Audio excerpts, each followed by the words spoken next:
हे वरच्या पातळीवर अजून बैठका सुरू झालेल्या आहेत आणि अजून कोणा पक्षाला किती जागा मिळतात याच्यावर चर्चा चालू आहे आणि त्याच्यानंतर मग पुढच्या गोष्टी होतील.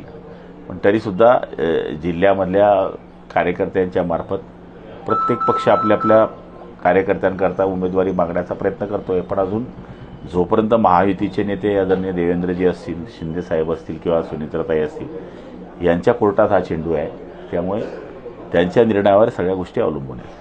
जळगावच्या जागेचा जर विचार केला तर इथेही काही प्राथमिक चर्चा झाली आहे किंवा होणार आहे आगामी काही दिवसात? हे आता ज्या जागा मागतायत त्याच्यामध्ये जळगावची आमची मागणी आहे की जळगावची जागा आम्हाला सुटावी आणि तशी मागणी शिंदेसाहेबांनी वरती केलेली असावी. ते आता त्या बाबतीमध्ये मी बोलणं उचित होणार नाही, कारण की शेवटी हा त्यांच्या अखत्यारीतला विषय आहे. पण अजून चर्चेला उद्यापासून सुरुवात होईल असं म्हणतात.